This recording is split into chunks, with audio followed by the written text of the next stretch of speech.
This particular group has a chance to be very, very special and historic. Still, somehow that hate and that passion for this rivalry still The exists. same schedule that they depicted us to be the last in the freaking conference is the same schedule that we're 8-4 on. Not quite, my friend. Give me the Mountaineers, baby.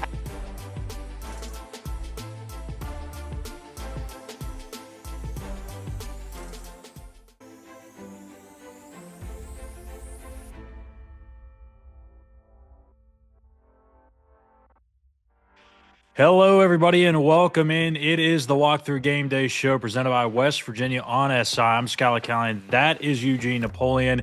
And lots happened since the last time we did a game day show. Now, we've had between the ears, we've already talked about the coaching change that's been made. We're going to talk about that a little bit more today, especially after we've got to see the introductory press conference of West Virginia head coach Rich Rodriguez. But we'll also, of course, dive into the game preview of West Virginia and Memphis in the Frisco Bowl and reveal our picks for not only that game, but the college football playoff as well. So, Gene, let's go and open this thing up to the Rich Rodriguez hire. We've already touched on it. There's already a video there, or an episode that we did on Between the Ears. But just to touch on it a little bit more, anything that you maybe wanted to say in that episode that you didn't, or maybe had some chances to think about some more things that you want to talk about here about the recent hire of Rich Rodriguez? Absolutely, man. First off, whenever God blesses you with an opportunity to fix or correct any type of mistakes, that truly is a blessing. It is so good to see Rich back in Morgantown, West Virginia, his home state. Yeah. I can't put it into words exactly other than to say I'm really happy for him. Again, when you get a chance to come back home to build on a legacy that you helped, the era of Rich Rodriguez 17 years ago, dude, West Virginia was at that point one of the most man places, even for recruits and for coaches and everybody. It was on fire. To see him come back 17 years later and have an opportunity to even build more on that, I'm really, really excited for the future of WVU, the future of our football program. And kudos to Ren Baker, man. He definitely got this right, for sure. I was, again, kind of, and I wouldn't say on the fence, but I wanted to see how this press conference was going to go and how he would approach it. Because obviously, I mean, there's a 9 million pound elephant in the room, right? With the way he exited, the frustration of the fan base that's existed for 17 years, and they're still part of the fan base, Gene, that's still pissed off. And they're going to be pissed off maybe for the rest of their lives. Maybe they are not the type of people that will forgive and forget, even if he does win. But the fact that he took full blame for that situation, he didn't point the finger and say, well, the university didn't give me this. They didn't, this person didn't do this. This person tried to force me out. He took full blame for that situation. He admitted it, called it a mistake several times, and said, I should have never left. And I think that was first and foremost the most impressive thing about it. Secondly, I think you could tell that he really, really cares about this. He cares about this team. He cares about this state, the people, and it was very genuine to me. I was curious as to how he would address the fans and just what it meant to him coming back. And I was curious to see what the emotions would be like. And it was very obvious, again, in my opinion, that he was very genuine about that. And you don't find that. And this is why I think this is a good fit. Whether it works out or not, I don't know. But it's a good fit because he gets it. And you said this from the very beginning. The next coach had to have a West Virginia tie of some sort to him. And how about it? I mean, you got a guy that grew up here, or was born here, grew up here, went to school there, played there, coached there. He's been through it all. And he Right. gets it probably more so than anybody else. And, I was starting to think about it too.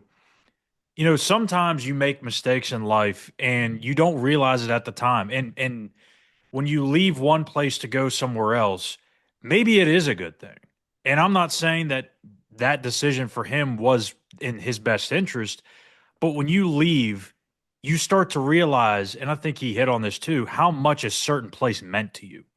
And that really stood out in some of his messaging today, or I guess whenever the press conference was. But um, I think West Virginia's got this right in terms of the fit. Will the success come on the field? I don't know, but I'd like to think so. And the one thing, too, I said this when the search first opened up. West Virginia needed to go get somebody that was a very tough son of a gun that the players could go to battle for, but could also relate to them. And I said that probably needed to be like a Dan Campbell esque type of coach. And Yep. like I think they hit it right on the head there. Here's the thing. I wish people would understand this. I really do. I don't care what era it's in. I don't care about the transfer portal. I don't care about NILs. Rich transcends all of that because it's a very simple recipe. You are going to play hard. You are going to play with great effort. You are going to play with a hard edge. And you are going to be mentally and physically tough. Bottom line. That transcends any era. And he Yeah. knows how to recruit those type of kids. Now, if you do those things, it transcends into wins. And this is the reason why he can go to a Jack State and build a Jack State in 3 seasons to win a conference championship, to play in 2 bowl games in their first 2 years at the FBS level. He's the only coach to have done that. Yeah. And the reason is for the same recipe he laid out in this press conference. And from what I just said, there is no other way of building a football team or any team for that matter. So when people say he may not be successful, they don't understand it's a simple recipe. Yeah. Absolutely. I think he look, and I said this before we started recording. Every coach that has ever taken a head coaching job, whatever the sport, they're undefeated in introductory press conference. A head coach has never lost an introductory press conference. But Rich Rodriguez couldn't be the first, right? Like he had to get this one right. He had to win over the fan base. And I do think he did that. Like there's still again, there's going to be people that hold that angst toward him for as long as they ever live. But to get the people to buy in, I mean, my goodness, man, like you saw the energy in the Coliseum. Like it was a packed house. They were rowdy, they were excited, they were chomping at the bit. They were ready to go and were loud for 3 hours on the Pat McAfee show through the press conference. This is a team and a fan base and a state that is starving for success, starving for that national relevance. And I couldn't help but think, like you start to think that with every head coach, right? Like everyone kind of felt bought in with Neil Brown and all that, and it was the same thing with Dana. And change just brings that hope, right? But when you have somebody that's done it here before and did it at a really freaking high level, it just brings back all those memories.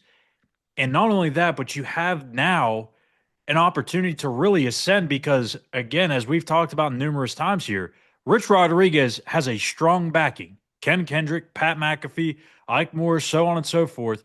There's a lot of people with deep pockets that are ready to help this football team win. Well, let me say this to my legendary coach, Don Nealon, who was sitting front and center. Yeah. When you pay homage to a Don Nealon and the success that you garnered on that field had a lot to do with Don Nealon because Don Nealon coached Rich Rodriguez. Mm-hmm. You clearly understand the passing of pretty much the passing of the torch, I'll say. Rich knows what he's coaching for. This is a state of West Virginia. This is paying, like I said, homage not only to the state, but to the university, to the city of Morgantown. All these things are wrapped up into one thing. there's not many people, and that's why he kept alluding to there's not many places like West Virginia. There's not many programs like West Virginia. There's not many places like West Virginia. So Mhm. you have to understand that. This is why he's the right guy for the job. I got a little emotional even watching it Yeah. because it brought me back to my days and my time there. So I know what he's talking about when he talks about the type of players that Coach Nealon recruited, the type of players that he recruited, the type of players that was in the program with the great late, Bill Stewart. Dude, those type of teams were manufactured with the foundation that Rich talked about. And that's why he will win. And again, that's why he wins no matter where he's going, because he's taken that same blueprint and he's recruited those same type of kids with coaches that understand his culture. Yeah. You watch the difference. I'm gonna tell you right now. Watch the difference of what you see with a Rich Rodriguez coach West Virginia team instead of what we've been watching for the last 8 or so years or seven or watch. And all I'm going to do is look at you. I'm just going to look. I'm just going to turn to look at you, and you're going to say, "Wow, he's not going to deviate from what he knows works." And if those young people buy into it, they'll be successful real quick. It's no different than Deion Sanders. Hmm. He knows the recipe. He knows the type of kids he needs to recruit. He knows the culture he's going to build, and he hires coaches, the assistant coaches that are on the same time that he's on. It's not that hard, dude. It Prime really time. is not that hard. I'm telling you, that's what it is. So that hard edge mentality, yeah, that hold the rope, that spot the ball, all those things, dude, nah. You're going to get those type of kids. And I guarantee you this, he's going to keep a lot of those kids on that roster once he gets them because there's a different type of mentality when it comes to saying, yes, I want to go and attend West Virginia. Yes, I want to be a Mountaineer. He knows the type of kids to get that's going to live and want to stay in that culture. Yeah, it was a pretty powerful message too, and his address to the team. The team ended up tweeting out. One part was I thought kind of funny. He kind of did it a little lightly, but he's like, "Yeah, if you're a slouch in your chair kind of guy, well, this might not be the place for you. If you're an eager sitting up in your chair and ready to get after somebody's ass, well, you're probably going to be just fine."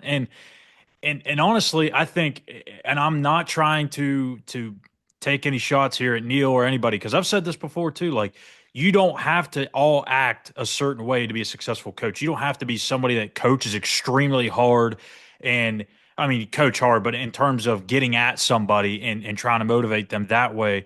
Or if you're more of a relaxed guy and just kind of chill and watch everything happen, it's the same thing in basketball. Bob Huggins sat on his stool on the sideline for how many years, and he was successful. Darren DeVries is a much different character. He's into it. He's energetic. He's the sixth man on the floor on defense, but he's successful too. But there's something about the way that DeVries and Rich Rodriguez and those types of guys coach that really get the players going. And I think it's just a perfect fit. Like, he's going to find his guys. Some of them may Yep, exist on this roster. Some of them are probably going to come from elsewhere. But I think it's a good fit, and I'm excited to see where this thing goes. So the one thing you absolutely. know about this is they're going to play extremely hard, and at the end of the day, that's half the battle sometimes. And I think you're going to see a noticeable difference. I guess the other, I kind of got off track there for a second, but the other where I was going with that was Rich kind of gets it in terms of the aspects of how big like the backyard brawl is. He talked about it in his press conference. Avon Coburn kind of put him on the spot and maybe put Neil under the bus a little bit, but either way, he gets that. And I think too, like when Rich walks into a room, and you can attest to this better than anybody, he has everyone's attention. He is a polarizing figure. When he walks into the room, you're like, oh damn, like this is the guy in charge. Neil, I don't know. I wasn't around, and I don't know necessarily, but he was more of the, in my opinion, just the kind of guy that just was trying to be, cordial with everybody, trying to get, relating to every player. And while that's all good, there still needs to be an authoritative part to your job. And I think maybe that's the one part that Neil will look back on this 10 years from now and say, maybe that's where I needed to be a little bit better. Maybe I'm wrong. I don't know. But that's my thoughts on that. So let's go And ahead and, personality, yeah, go. personality is your personality. You know what I Yeah. mean? That's just who Rich is. He doesn't have to pretend or fake to be anybody. That's what you see is what you get. That's just who he is. And that's fine. If you're a laid back guy, that's cool too. But like you said, he is a polarizing figure. When he walks into a room, you know who's in charge. And it's cool because it's not like he's faking for the cameras. It's not like Yeah. he talks the way he talks, he coaches the way he coaches. And when he says hard edge, he means it. Yeah. And the other thing too, and again, I know it sounds like we're trying to pile on to Neil here, but I'm just saying the difference in the two coaches is what we've seen the last 6 years in terms of the on-field results kind of match what the messaging was from Neil in those 6 years. It was never you never really heard a lot about the Big 12 championship or the college football playoff. It would be talked about a little bit or asked about a little bit, and he would kind of dance around it and never really say, like, yeah, that's our goal or expectation. Rich Rodriguez, on the day that he's introduced as the head coach, said on the Pat McAfee show, you can win a national championship in West Virginia. That's a difference. Now, whether you really believe that or not, I mean, I think Rich actually does believe it, but even if As you he should. don't, every kid that hears that is going to think, well, damn, like he's saying this on his first day. Did Neil ever say this at all in his 6 years on the job? I don't know. I wasn't in the building, but he didn't strike me as someone that would. That alone means a lot. He knows that he can win and win big and win right away. So Absolutely. let's go ahead and transition into the bowl game, since there is one more game left on this schedule, Gene, and it is the Scooters Coffee Frisco Bowl. I joked last week on one of the shows I did that obviously Neil got doused in mayo last year. I wonder if the winner of this game gets doused in coffee grounds. I don't know if that's something that you would want to be, drenched in either, but who knows? Yeah. So Memphis comes into this one at 10-2. Really good season for them. They were kind of flying under the radar a little bit. Um, they're a really good football team, Gene. Like I didn't get to have the opportunity to really go deep into the weeds with them because of all the coaching search stuff, but in my abbreviated scout, they're a rock solid team all the way across the board. So let's go ahead and take a look here at the players to watch for this week's game. Starting with Memphis at running back, we're going Mario Anderson, 1,292 yards and 17 touchdowns. He's small, he's compact, but he packs a punch, and he can run a lot bigger than what he looks on the tape, or excuse me, on the list. But defensively, we're going defensive back, Davion Ross, somebody you're probably not going to want to throw the ball in his direction. 11 pass breakups, 3 interceptions. For West Virginia, offensively, I have to go with Garrett Green. It's his last game. He wants to go out a winner. He's not excited about how he played at Texas Tech and how the season's gone, so I'm going to go with him as the player to watch for the West Virginia offense. And then defensively, I'm going to go with Trey Lathan, the linebacker. Josiah Trotter entered the portal, so with him out, it feels like to me Trey Lathan's really got to step his game up and try and knock off this run game that Memphis really likes to get going. So let's start here with the Memphis offense, West Virginia defense. This is a really balanced offensive attack that Ryan Silverfield has. Seth Hannigan, 23 touchdowns to 6 picks. Already talked about Mario Anderson. It's really hard to figure out what they want to do on a week-to-week basis because they can pass and run the football just about as good as anybody. Whatever they want to do, seems like they do it whenever they want to do it.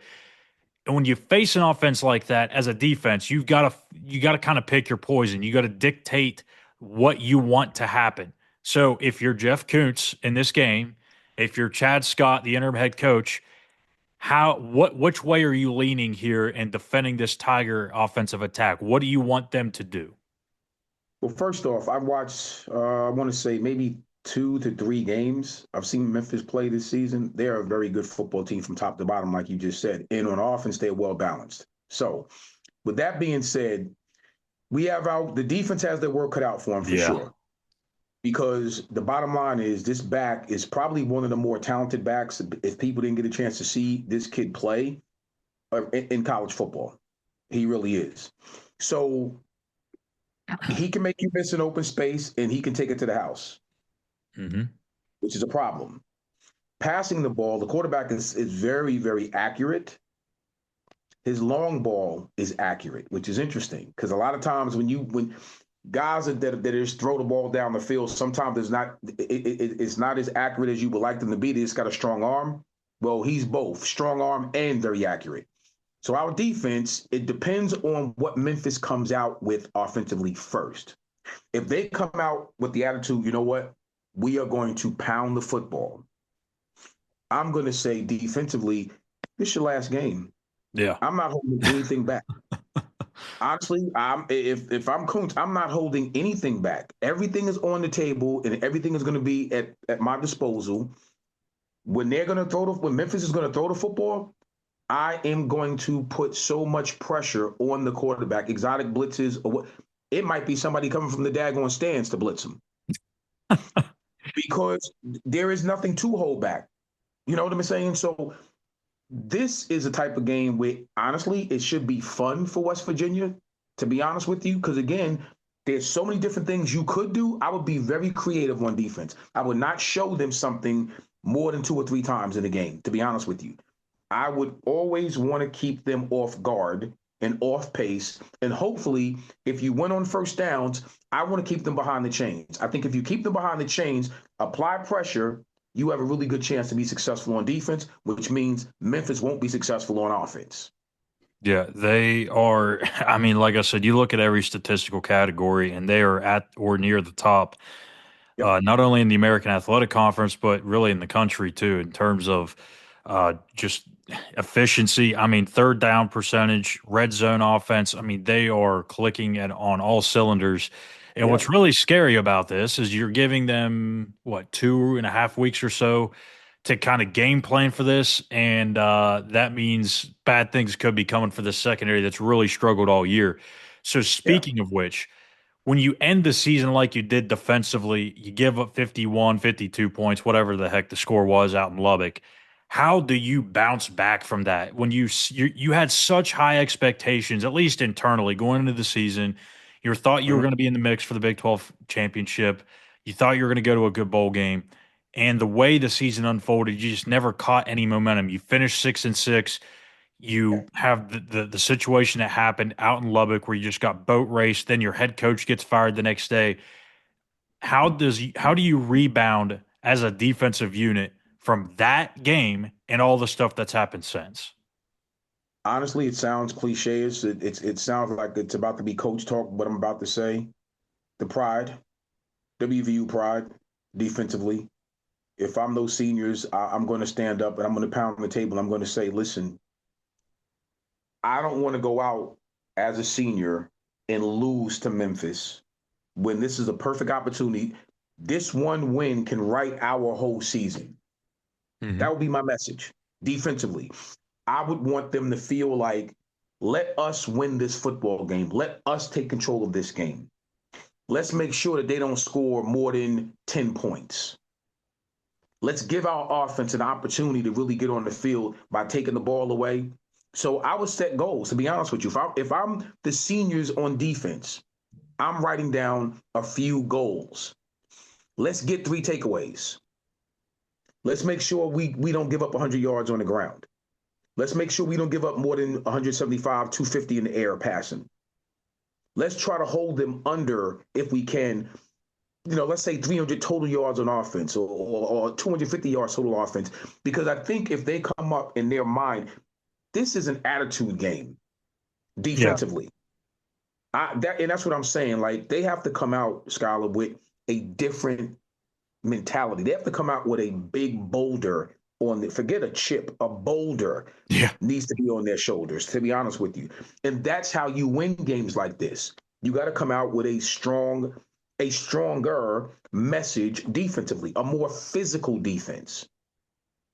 That's how Well, you win games like this. too, you're auditioning. So whether that's for Rich Rodriguez and his staff that he's constructing, or it's some other team out there that you're gonna maybe get to through the portal. Either way, it's an audition, and just as every other game has been to this point. But if you're a guy that wants to stay here, you're especially going to have to play with what is it, Gene? That two-letter word or that two-word phrase? Hard edge, man. And Hard edge. if you don't come to play with that hard edge in this bowl game, Rich Rod's going to notice that. Every coach on that staff is going to notice that, and that'll be something that he puts in the memory bank. Now, is he going to say, "Oh, that's the end all be all, and that's all that kid will ever be"? No, probably not. But it's his first impression, and first impressions mean everything. So the other thing that I was told a long, long time ago, growing up, I think it may not have been that long. It was maybe in high school, and we were getting our butts beat bad, man. Like it was embarrassing. We had a couple of really bad losses in a row, and my coach basically just said, like, look, every time you go out there, you're embarrassing that logo if you play the way you play. And he said, when you're embarrassing the logo, you're embarrassing not only you, but your family and everybody that's gone to this school. And I'm Wow. like, well, dang, that's one way to put it. So don't Yeah. embarrass the logo. It's pretty simple. And Very when you got 1.8 million people behind that logo, plus, yeah, there's a lot riding on that. So, anywho, absolutely. switching it over to West Virginia, the offense versus the Memphis defense. I really don't know where to go here because it it feels like this has got to be a big Garrett Green game through the air. Memphis is really stout in the run game. They only give up about 100 yards, give or take, per game. They're going to sell out to stop the run, especially when you have the running game that West Virginia has with CJ, Jaheim, and even Garrett. This has got to be a game where Garrett Green just goes off and throws for 250, 260, and a couple of touchdowns. And Memphis has been a little vulnerable. They're not terrible in pass defense, but they're a little vulnerable. They will give up big plays. How do you get to that? Listen, the numbers you just said for Mr. Green. I was thinking right along those lines, to be honest with you. I'm thinking that Garrett has to throw for at least north of 275, 300 yards, to be honest with you. Which is a tall task. I mean, well, because here's the thing. If you don't, then you put more pressure on the run game. And Memphis is very stout up front. They're not going to let you run the ball down their throats. So you're going to have to mix it up. But you're going to have to take big shots and big plays in the pass game in order to loosen them up, to open up a decent run game. So Garrett is going to have to take his shots, be very accurate with the ball down the field. His mid-range game is going to have to be stellar. Stellar. In that 25 to 30 yard range in there, he's going to have to pick them apart and then take the accurate shots down the field for big plays if we have a chance of being successful on offense. That's going to have to happen. If Yeah. he sputters in the pass game and we have to rely on running the ball 25, 30 times, that's not going to be a recipe for success against this Memphis defense. No. Chandler Martin, 7 sacks, and they've got a couple of other guys that have 2.5, 3, 3.5. So they can get to the quarterback. So you're going to have to take some shots down the field. Absolutely. Especially against that secondary who, again, can be vulnerable. But I Mm-hmm. feel like a lot of this is going to have to be done underneath. You're going to have to have a lot of catch yards after catch created. You're going to need your playmakers to be playmakers, which is really hard, especially when you don't have Traylon Ray. So Yeah. you're going to have to find ways to be creative, whether that's carving up the middle with Cole Taylor, whether that's doing some stuff with Rodney Gallagher. No, no jet sweeps. No jet sweeps. We're not talking about that, No, but no, we're not. actual routes. Um, Yeah. but there's ways to get there. It's just going to be difficult. It's not an easy task, but I'm interested too because this is honestly an audition for Chad Scott too. He's going to be calling the plays. He's going to Yeah. be able to go out there and just throw the kitchen sink at them because what do you have to lose? And I mean, you might see some situations where it might be 4th and 5 on West Virginia's own 38 in the first quarter, and they're like, what the hell? Let's go for it. Now, I Okay. wouldn't advise that, but there's Right. probably going to be some situations where maybe you probably kick or you punt in those situations, but they're probably going to try and go for it because it is the Frisco Bowl. It's not the college football playoff. It's not the middle of the season. You can do these sorts of things. So I expect it to be a very high scoring game if West Virginia can do their part. That's the one thing you don't want to have happen. You don't want to see a product that just shows up and it's the same thing that happened out in Lubbock and you seem disinterested, you seem disengaged, and Right. it's a bad taste in your mouth to end the season. Well, you don't want that, and you definitely don't want to show up and look as if you're not prepared to play the game, or like you just said, the latter part of that, you don't really want to be there. That's not what I'm expecting to happen. When you put on that flying WV, I'm expecting you to come out there with your hair on fire. Not that I would know about that because I have none. But my point is, Or maybe it got burned off. there it is. There it is. I would not suspect that West Virginia is going to come out and look unenthused, as if they don't want to play. I'm probably going to go on the other side of that thing and say they're going to come out fired up, ready to play, ready to prove a point after what happened in Lubbock. No, we're not going to let this happen again. And we are going to go out. We're going to send our seniors out the right way. For us, those of us that are going to come back, this is an audition for Rich Rod and that staff. And we want to prove that we can be developed to have a hard edge. And we want to be here because this is the school that we chose. And we want to prove our worth to this new coach and the new staff and all that good stuff. I'm expecting them to play hard and with some serious energy for 4 quarters. That's what I'm expecting. The last thing I'll say about this is I never understood why guys just don't show up for some games. Like, I understand it's not the bowl you desired to be at the beginning of the season, but here's my thing: you don't know when you play your last snap of football. It could Right. happen at any moment. It could be this upcoming bowl game. It may be next year. You have no say in that. And I mean, just go back and look at Traylon Ray and his injury. Before that play happened, he probably thought, I got a couple of games left to kind of really catch momentum going into the 2025 season. Got the bowl game too. And then boom, Mm-hmm. he's done. He's done for the year. And Yeah. he's out for several months. So to me, I don't, it's just something you can't take for granted. Like, even when I played multiple sports, whatever the sport was, I was always jacked up and ready to go because I was like, I have the opportunity to play whatever sport it was that day that I'm playing. You don't know when that last game for you is going to be. So those guys need to show up, and maybe even Memphis show up, make it a competitive game, right? And make it be a high scoring affair so it's not a slugfest where it was the last time they played out in Texas for a bowl game, the Utah game, which was an absolute eyesore to watch, by the way. Whew. So that's going to do it for our game preview. We're going to take a quick break. On the other side, we're going to make our picks for the bowl game along with filling out the bracket for the college football playoffs. Done a lot of great things for that university.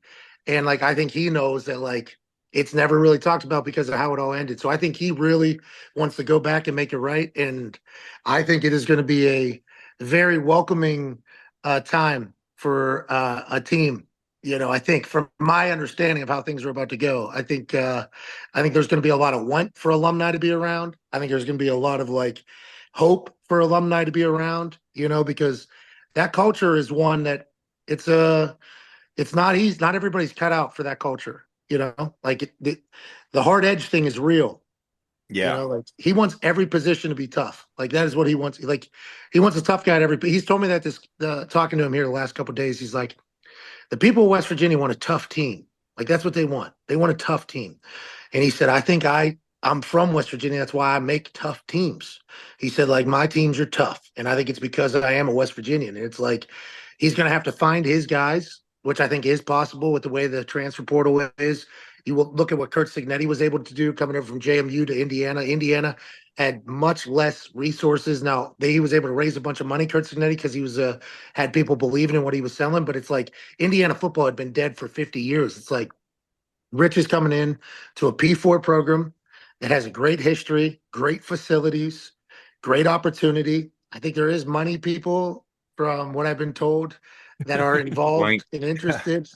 And it's like, there's everything's right in front for us. So like, let's go do this and let's flip the script almost and let's get back to doing that. So I'm really excited, man. I'm really, really excited. And I'm pumped for Coach Rod, man. You know, like I know deep down in his gut and his soul, he wishes he could redo everything, you know, like how it all went. And it's like, now you got a chance, bub. Here we go. Yep.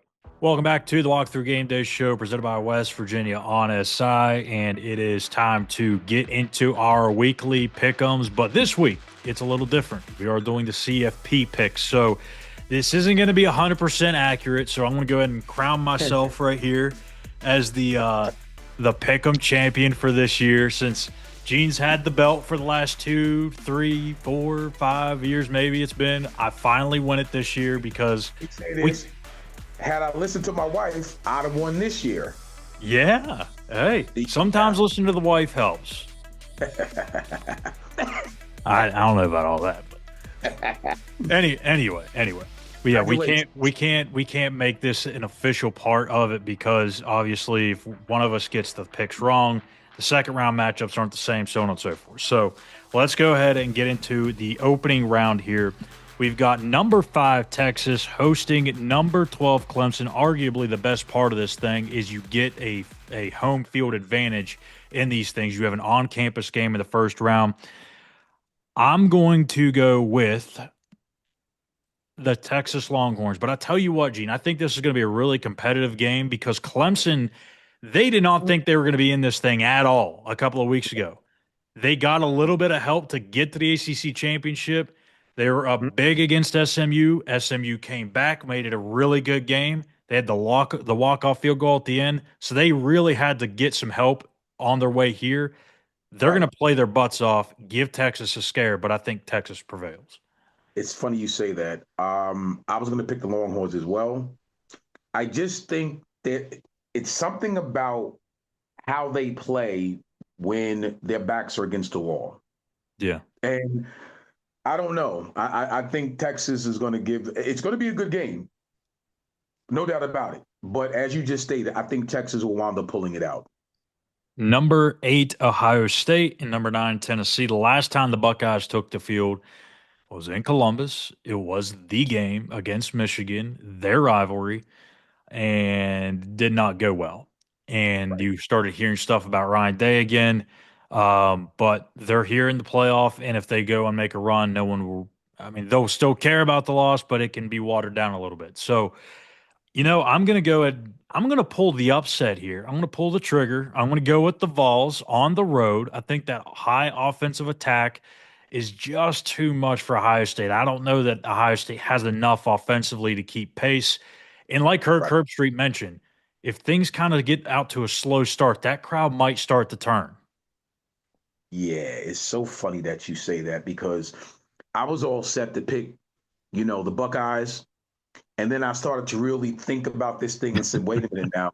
Tennessee scores and they can score in bunches. Mm-hmm. So it hit me like, okay, if this thing is like a 10-3 swing all of a sudden, and Ohio State, for some reason, they don't like to answer well when you get punched in the mouth. I'm seeing that. And I'm like, man. So I got to agree. I'm agree with you. I think the Vols get this. And I'll be honest with you. I think going into the third quarter is going to tell you everything you need to know about how close or how not close this game is going to be. So I'm going to go with Tennessee, and I'm going to go with Tennessee by 10. Nice. Let's go to number 6, Penn State, hosting number 11, SMU. The Ponies from Dallas. No one expected them to be here at all. And yet here they are. They gave Clemson a run for their money in the ACC title game. Penn State also did the same against Oregon in their Big Ten championship. I'd like to pull the trigger here with SMU too. They've got a really fun offense to watch. Kevin Jennings, a really good quarterback, high-flying attack. But going into Happy Valley, it's a whiteout. It's a big, massive stage for SMU. I don't know that they're quite ready for that just yet. I'm going to go with Penn State. It's funny you say all of that because I was the same exact thing. So far, we're on the same page, brother. So far, which is shocking. Well, hey, you might do well this week. Yeah, I might. I just might. No, I don't think they're going to be able to go into Happy Valley and pull out a win. Although I do love the Pony Express. I am a SMU fan from way back in the day with Eric Dickerson and all that. But I don't think they get it done at Penn State. That's a hard place to play, and with everything that's on the table for Penn State, I think that defense is going to bow their necks. I think that offense is going to play efficiently. Yeah, I'm going with the Lions for this. It's an in-state showdown in the Hoosier State. It's Notre Dame and Indiana. And listen, I know Kurt Cignetti is a little new to the power stage, right? But for the Notre Dame head coach to come out and say he had to Google who Cignetti was a little interesting. This team has played with an edge. We've talked about hard edge, right? They've played with that all year long. They know they're underdogs. They know they're counted out. And I like teams that have that feeling and play with that chip. I'm going to go with them here, man. I'm going to roll with the Hoosiers to get the win in South Bend and moving on to the second round. I love it. I love it. I love everything you just said. I'm all for Cignetti. I love it. Now you talk about the edge. That is a hard edge team. Yeah. But I'm gonna tell you right now, my guy. Here's where I jump off the horse. Right. I gotta go with Notre Dame because if Notre Dame, after giving that little bit of dig, don't win this game, yeah, I think there's going to be some trucks pulled up to some homes and you're going to start packing because it's too much. You get to this point, the Notre Dame faithful is expecting a victory, and it wouldn't matter who they were playing. It just so happens that this is Indiana. Indiana gives a valid effort, but I think Notre Dame comes out on top. So moving into the second round of this thing now, we both have Texas beating Clemson. So we've got a 4 Arizona State, 5 Texas matchup here. Arizona State's been a really, really good story all season long. It's another team kind of like Indiana that's been overlooked. Maybe hasn't been as explosive as Indiana's offense has. But, man, you like to watch some physicality. Watch Cam Scatterby run, man. That dude is a tough son of a gun, tough as nails. Love Kenny Dillingham as a coach. But I'm going to go with Texas here. I got you. Well, once again, stop the presses. I'm off the horse again. Give me them Sun Devils, man. A little Big 12 love. Yeah, I love that offense. I love that defense. Yeah, give me them Sun Devils.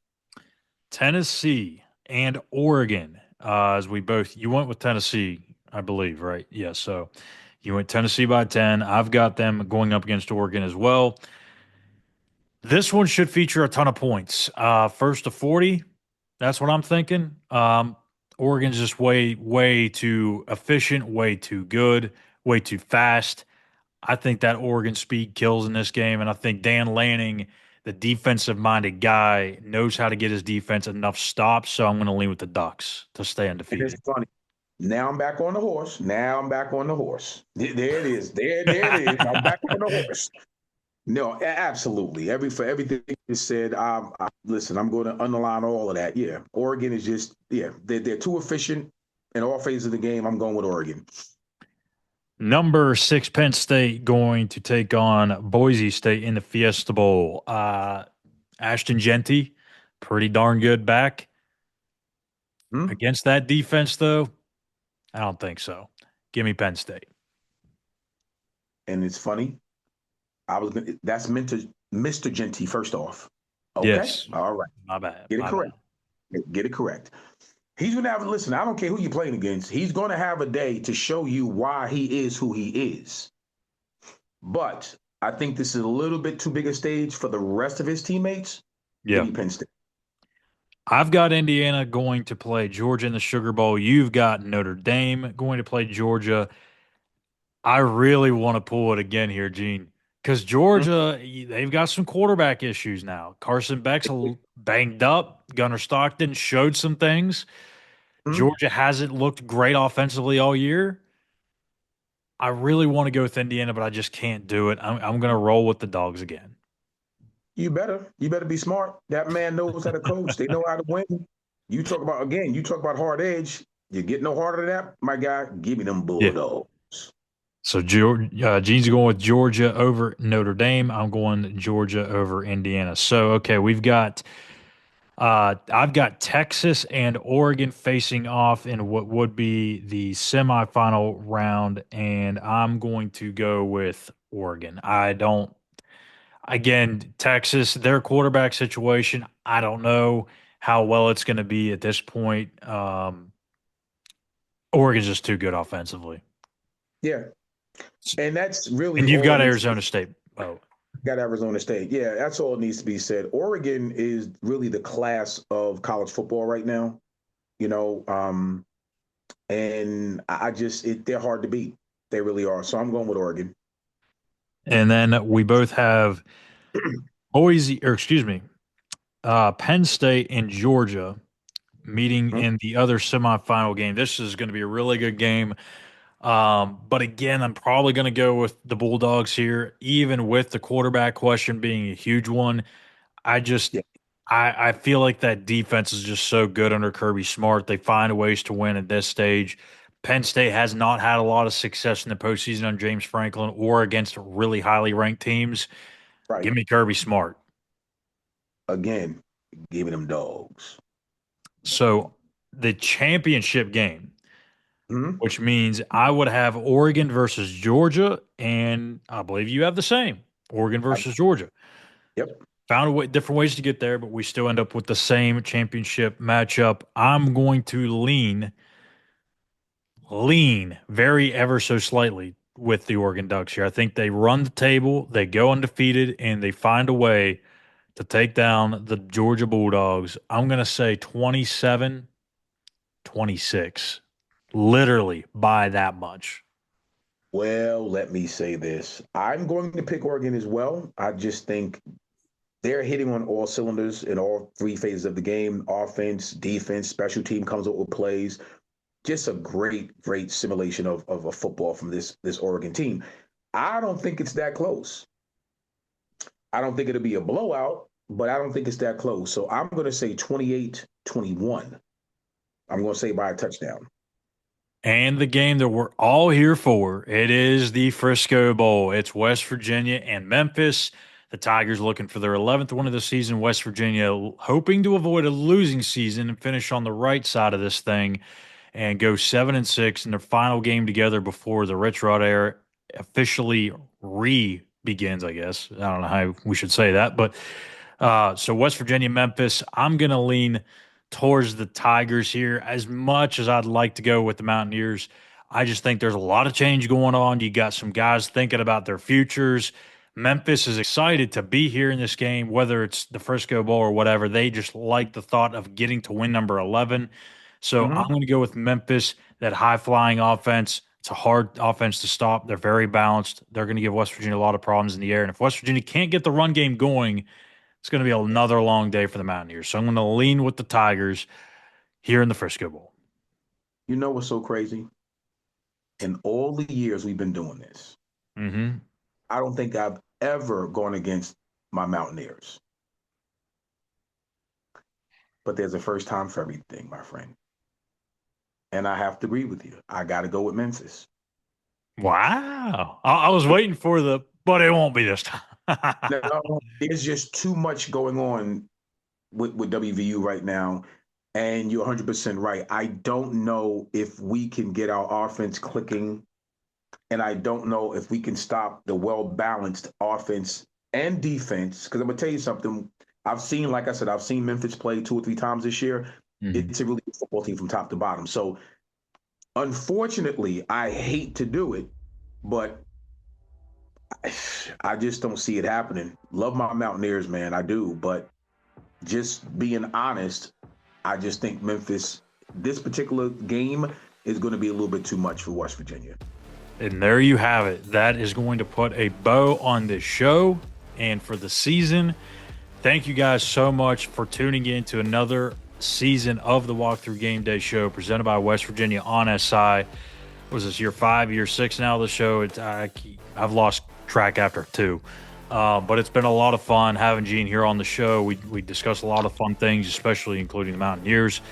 But next year, we'll be back at it again. As long as I can get Gene to sign his contract I think I'm going to give him the same deal as Rich Rod. I might give him like a 5-year, $3.5 million deal as long as he doesn't try and up me and ask for a signing bonus too. Then we'll have Gene here for the foreseeable future as well. So thank you guys so much.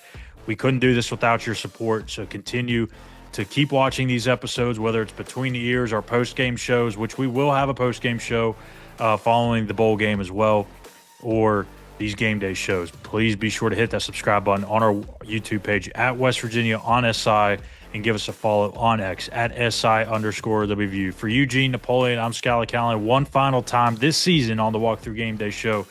We'll see you guys here on Tuesday to recap the bowl game.